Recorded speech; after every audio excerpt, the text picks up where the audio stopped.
After religion, if you think about it, what is the other human activity which is universal, seems to have been there right from the beginning of society, and is imbued and endowed with lots of ritual? They point to the sky, they eat chicken before their games, and they'll pay $3 million for a home run ball. Now, what could be stranger than that? I'm Bruce Hood. I'm from the University of Bristol in England, and I'm a developmental psychologist. One of the reasons I went to university was actually to look into the phenomenon of the paranormal. I remember Uri Geller bending spoons, and this completely blew me away in many ways. And so I wanted to find out what this was, the mind and consciousness, and I bought into this whole story about the supernatural. My interest in the supernatural waned when I discovered there was no real reliable evidence for it, and I kind of gave up that pursuit of that interest and just got into studying the emerging mind. And so I did that for about 20 years, and more recently I kind of went back to my first interest, my first passion, which was the supernatural, because I recognized that human adults have all sorts of quirks of thinking. This was part of my research into the mind. And I started to realize that so-called supernatural beliefs could actually have an origin in children, as opposed to the common assumption is that we believe what we're told by society.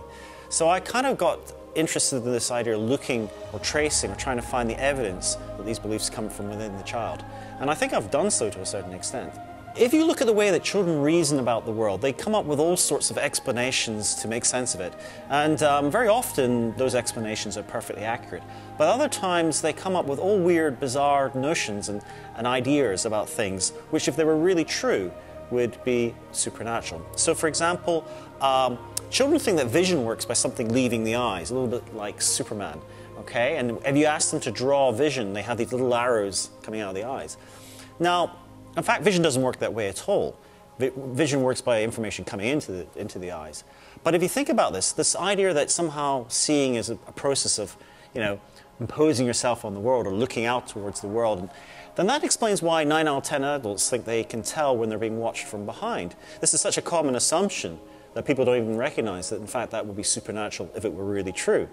So something which is just a misconception about how vision works could be seen to be the basis of what is a very common supernatural belief. The other one I should mention is the idea of the mind being separate to the body. Technically, we call this mind-body dualism. And this is something that most people assume without ever questioning it. They assume the mind is somehow independently of the body because we experience that every day. We have a thought about having a cup of coffee and then we move our hand to pick it up. And we never really question that idea that somehow the mind can control the physical system. So mind-body dualism is a fascinating area, both in science but also in philosophy. And this assumption that the mind is separate to the body is something that children at 4 or 5 years of age will spontaneously think about. But if you then make that assumption, then that means the mind isn't constrained by the same laws that constrain the physical body, which then allows for the possibility of an afterlife, the mind somehow existing once the body is gone. So you can see very easily how that kind of notion could underpin notions of the afterlife, ghosts, spirits, and so forth. And that's what I think culture is building upon. I don't think we're indoctrinating children with the idea of ghosts. I think that's just a natural way of thinking about the living body.